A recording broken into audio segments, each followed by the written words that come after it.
Okay, here we are back again with more Dragon Age Origins, and as you can see, Barkspawn is back. I fixed him. He's not dead anymore. I'm so glad to see you, Barkspawn. Ooh, low menacing growl. Oh dear. I'm just gonna watch. You are a true warrior and worthy of respect. I'm glad to hear that. I'm so glad that Sten and the dog seem to be bonding and becoming friends. I appreciate that. That's good. At least Sten likes somebody. That's always, you know. Hey, you know what? I'll take it. I'll take it. So yeah, we did some questing last time, but boy, there's still a lot of Codex to go through, so I think I want to do a few more Codex. Just a few more Codex, and then we'll do some more things next time. Here's a nice Codex entry on Navarra. The fourth time I attempted to cross the border into Navarra from Orlais and was turned back by chevaliers, I decided to take the more roundabout path, a ship back to Fereldan, and then another to Navarra. The outcome was more than worth the trouble. The whole country is filled with artistry, from the statues of heroes that litter the streets and even the meanest villages, to the glittering golden College of Magi in Cumberland. Perhaps nowhere is more astonishing than the vast necropolis outside Navarra city. Unlike most other followers of Andraste, the Navarrans do not burn their dead. Instead, they carefully preserve the bodies and seal them in elaborate tombs. Some of the wealthiest Navarrans begin construction of their own tombs while quite young, and these become incredible palaces, complete with gardens, bathhouses, and ballrooms, utterly silent, kept only for the dead. So yeah, that's Navarra. They're a little bit weird about the death thing. Here's the Orlesian Empire. This is pretty good too. This is actually very informative because, of course, Fereldan has a lot of not so great dealings with Orlais in the recent past. There are many lords and ladies in Val Royeaux, and I mean this literally. Once, the system of noble titles in Orlais was labyrinthine. There were barons and barons and baronets and surbarons and a horde of others, each with its own origins and its own nuances of comparison. The Orlesian aristocracy is ancient and much given to competition. All the nobility play the grand game, and it is known whether they wish to or not, as it is known whether they wish to or not. It is a game of reputation and patronage, where moves are made with rumors and scandal is the chief weapon. No gentle game this. More blood has been drawn as a result of the grand game than any war the Orlesians have fought. Of this I am assured by almost every gentleman here. As far as titles went, everything changed with the coming of Emperor Draken, who established the Orlesian Empire as it exists now, and who created the Chantry. There is no more venerated figure in Orlais. In Val Royeaux, the statue of Draken stands as tall as the statue of Andraste. Draken determined that the Grand Game was tearing Orlais apart, so he abolished all titles besides his own and Lord and Lady. I am told, with some twittering amusement, that this action did not end the Grand Game as Draken had intended. Now the Lords and Ladies collected unofficial titles rather than official ones, such as the Exalted Patron of Tassus Clay or Uncle to the Champion of Trem. It is a headache to remember such titles, and one winces to think of the poor doormen at the balls who must rattle them off as each guest enters the room. The aristocracy is different from Fereldan in other ways as well. The Orlesians' right to rule stems directly from the Maker. There exists neither the concept of rule by merit, nor the slightest notion of rebellion. If one is not noble, one aspires to be, or at the least aspires to be in the good graces of a noble, and is ever watching for a way to enter the patronage of those better placed in the grand game. And then there are the masks. And the cosmetics. I have not seen so much paint since the kennels at High Ever, but that is another story. From Beyond the Frostbacks by Banturik of Westhill, 920 Dragon. So yeah, Orlais is very much, is a lot like sort of late Middle Ages France. Well, here's a good one. The Kunari. Sten, of course, is a Kunari. Anyone who travels far enough to the north will eventually encounter the Kunari, white-haired, bronze-skinned giants, a head again taller than a man, with frighteningly calm demeanors and a sort of sparkling fire behind their eyes. For quite a long time, people believed that all Kunari were male, or that their men and women were simply indistinguishable. It was not until the Blessed Age that diplomats from Rivain were allowed, however briefly, to visit Parvalan, and there they discovered that Kunari females do exist in abundance and are quite easily recognized. The Rivaini say that Kunari have a certain kindness to them, or at least a conspicuous lack of cruelty, although I did not observe the creatures closely enough to evaluate their character. And one on Redcliffe. King Calenhad Theron once famously declared, "The fate of Redcliffe is the fate of all Fereldan." Certainly, the castle is the first and last defense for the sole land route into Fereldan, and the country has never fallen to any force that did not first capture Redcliffe. The castle, which despite being 3 times captured, is popularly described as unassailable, also guards one of the largest and most prosperous towns in Fereldan. Redcliffe village is well situated near the mountain pass to Orzammar and the Orlesian border, and so serves as a center of foreign trade. For these reasons, Redcliffe is accounted an Arling despite the smallness of the domain. The inhabitants of Redcliffe village are primarily fishermen or merchants who ship dwarven goods through the pass from Orlais to Denerim. When the entire village smells of smoked fish on certain late autumn mornings, the merchants in their finery do their utmost to pretend otherwise. I apologize for my cat being a cat. She's just being crazy right now. Okay, this one's a nice one on the geography of Thedas as a whole. Thedas is actually a continent, mostly, on some planet. We don't know really a whole lot about other continents. We know a little bit, but not a whole lot. So Thedas itself. Thedas is bounded to the east by the Amaranthine Ocean, to the west by the Tirishan Forest and the Hunterhorn Mountains, to the south by the snowy wastes that lie beyond the Orkney Mountains, and to the north by Donarch Forest. The word Thedas is Tevinter in origin, originally used to refer to lands that bordered the Imperium. As the Imperium lost its stranglehold on conquered nations, more and more lands became Thedas, until finally people applied the name to the entire continent. The northern part of Thedas is divided amongst the Anderfels, the Tevinter Imperium, Antiva, and Rivain, with the islands held by the Kunari just off the coast. Central Thedas consists of the Free Marches, Nivara, and Orlais, with Fereldan to the south. What lies beyond the snowy wastes is a mystery. The freezing temperatures and barren land have kept even the most intrepid cartographers at bay. Similarly, the western reaches of the Anderfels have never been fully explored, even by the Anders themselves. We do not know if the dry steppes are shadowed by mountains, or if they extend all the way to a nameless sea. There must be other lands, continents, or islands, perhaps across the Amaranthine or north of Parvalan, for the Kunari arrived in Thedas from somewhere, but beyond that deduction, we know nothing. So that's pretty mysterious. I suppose we can glance at some of these. We managed to save Connor, so he was freed from the demon's power at a terrible price. No, we did not kill his mother. That's bizarre.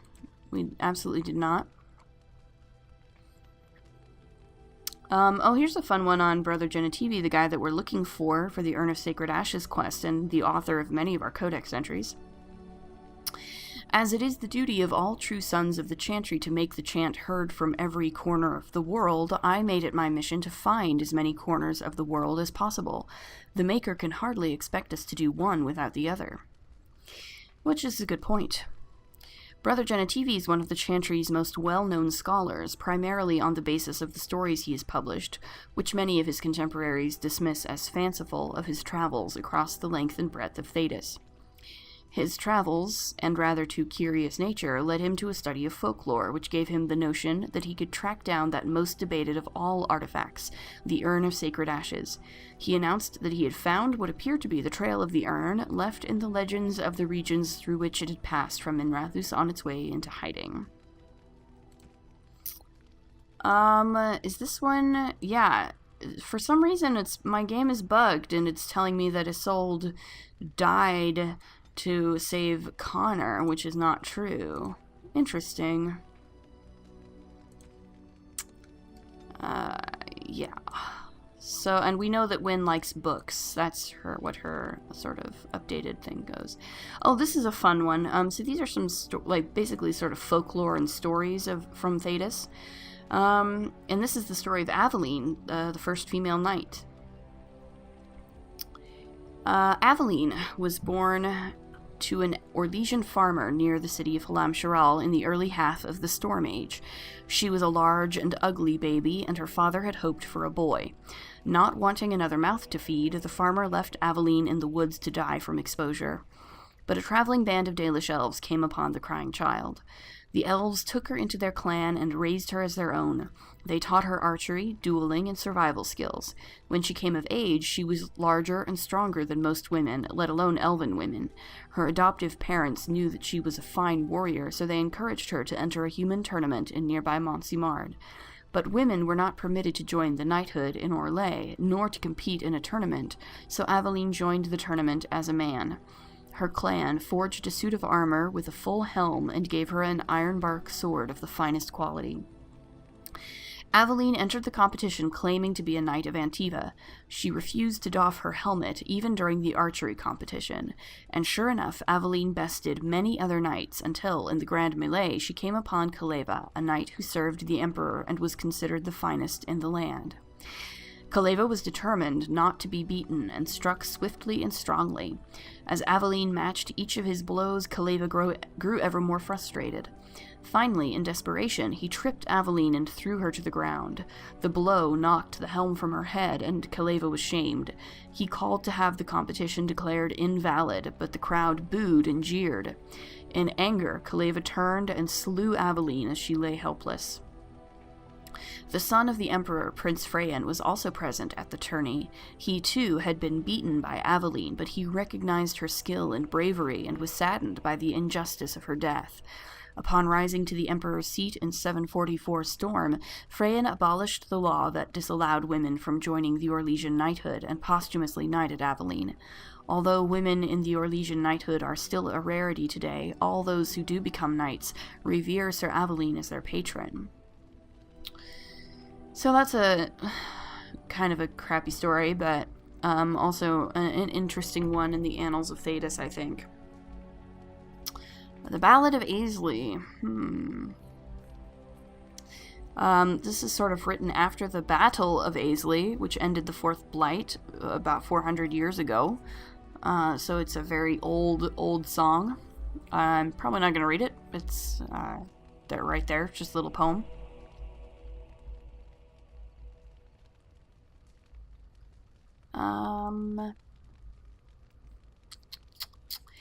The Legend of Calenhad, Chapter 1. So, of course, Calenhad is the guy who united the Alamari tribes and created the kingdom of Fereldan as it exists today, the first Theran king and Alistair's distant ancestor.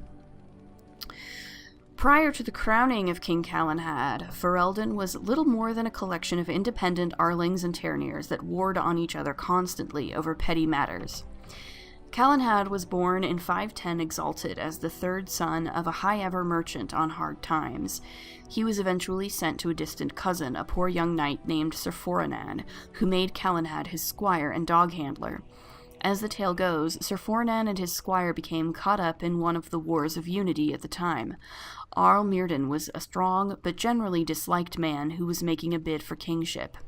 Fereldan's own lord, a young fool of an Arl named Tenedor, no older than Calenhad, was besieged by Mirden's forces at his castle, today known as Westhill.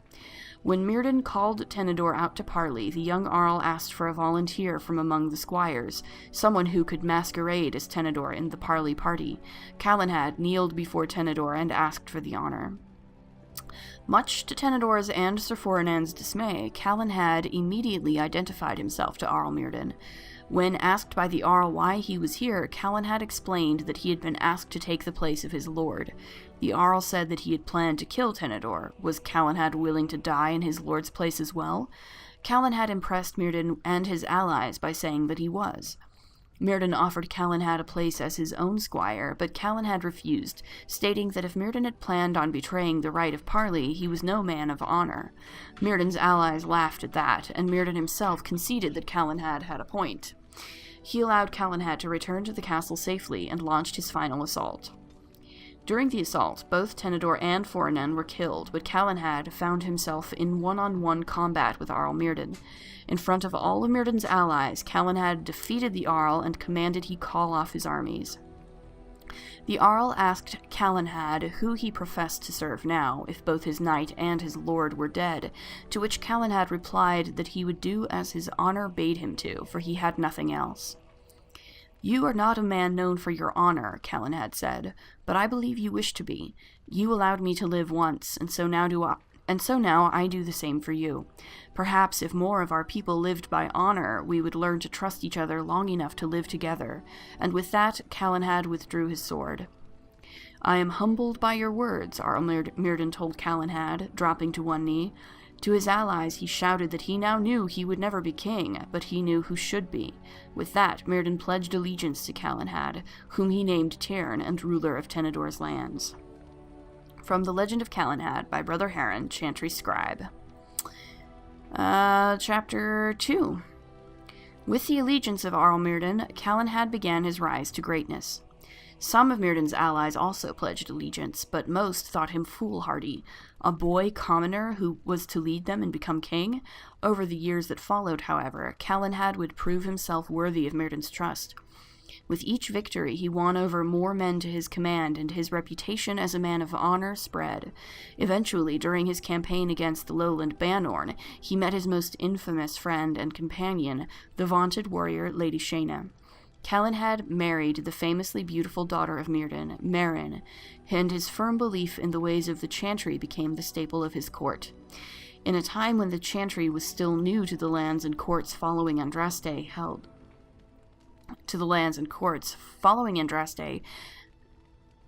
the majority of the power in Fereldan, Calenhad began to solidify the nation as one in line with the other nations around it. This piety eventually won over to Calenhad those faithful in Fereldan who had been waiting for such a leader. With Lady Shayna at his side, Calenhad was unstoppable, and by 542 Exalted, the war for Fereldan had come down to one final battle against the collected forces of Simeon, Tyrn of Denerim, and the most potent nobleman in the land. Calenhad persuaded the Circle of Magi to come to his aid, as well as the Ash Warriors, and in the Battle of White Valley he famously defeated Tyrn Simeon and united the nation. During the battle, Simeon nearly killed Calenhad, but Lady Shayna intervened and took the wound for him, slaying Simeon. Calenhad was crowned king in Denerim that year, with Meryn his queen, but he spent much of the months that followed nursing Lady Shayna back to health. King Calenhad's Fereldan was peaceful for a time, with the Chantry spreading quickly under the king's guidance. Everywhere the king and queen went, they were surrounded by cheering crowds. The common folk celebrated Calenhad as one of their own who had achieved the impossible, and trade opened up with many outside lands for the first time in Fereldan's existence. As with many such golden ages, it was not to last. Chapter 3. Calenhad's legend tells that Lady Shayna harbored a love for her king that went beyond friendship, a love that she had kept secret out of her sense of duty and honor. When offered a love potion by a witch in disguise, a witch who would later turn out to be the vengeance-seeking sister of Arl Simeon, Lady Shayna gave in to temptation. She used the potion on Calenhad, but Queen Meryn discovered the two of them together that night and, broken-hearted, fled Denerim to return to her father. She told Mirden everything, and he angrily threatened to revoke his support of Calenhad and begin anew the civil war. It is said that Lady Shayna felt remorseful at her manipulation of her best friend's heart and confessed her use of forbidden magic to the court. Although her life was forfeit, Calenhad forgave Lady Shayna for what she had done and refused to have her executed. Myrddin furiously roused the other Arls against Calenhad and Lady Shayna, and it was not long before Fereldan stood on the brink of civil war once again. Against Calenhad's orders, Lady Shayna went alone to Meryn to plead for peace and plead her case, only to be found out by Myrddin and slain. Angered, but also saddened, Calenhad challenged Myrddin to an honor duel, a fight neither of them wanted but both knew was necessary, and Myrddin was slain. The death of the king's greatest ally, an important Arl, was too much for the young kingdom to bear. The other Arls would not back down in their claims against Calenhad. The threat of civil war rose once again. Calenhad went to his wife one last time then, although none knew what he said to her, and then he simply vanished. He left with Meryn a proclamation abdicating his throne in favor of the son his queen carried in her belly, who eventually ascended to the throne as King Wayland I, the king credited with establishing the Therin dynasty lasting to this day. Calenhad would never reappear. The legend of Calenhad himself only grew over time as stories and sightings multiplied, even long after the point when Calenhad could possibly still be alive. Some say he disappeared into the Korcari wilds, or went to live with the dwarves, or even became a monk in a reclusive chantry order. The chantry named Calenhad one of the Anointed in 788 Storm. Calenhad's sword, Nemetos, was left with Meryn and became a symbol of Fereldan kingship over the next century. Rumors of its magical powers grew, and when it was lost in the ambush that killed King Venedrin in 824 Blessed, it was seen as a great blow to the Therin line. Several false swords have appeared since that time, but never has the true sword resurfaced. So that's a fun legend. It's very Arthurian in tone and general outline. Of course, the betrayal is on King Calenhad's part rather than the Queen's part. But otherwise, in the basics, it's really extremely Arthurian and very much like sort of a legendary kind of magical origin story for this nation that is also, again, it's very English. It's very, very English in its nature. But it's interesting, too, there's a lot of parallels between Calenhad and Alistair's father, because Alistair's father also, basically, he united a divided land. He kicked the Orlesians out of Fereldan. He reunited the kingdom under his rule. He ruled it for a time, and then eventually he just kind of vanished and left his son in charge. So, which is really interesting, with some interesting parallels there. But again, the legend of Calenhad is a really sort of it feels like it's a really abiding sort of legend in Fereldan, and Calenhad is obviously very revered, considering that the Therin dynasty has been the only ruling dynasty of Fereldan in a land where, at least in theory, the nobles or the magnates or the thens are the ones who are sort of responsible for choosing their king. It says something about Calenhad's legend that the Therin line has essentially been unbroken, and it's been the only ruling dynasty of Fereldan. So yeah, it's a really cool little story there.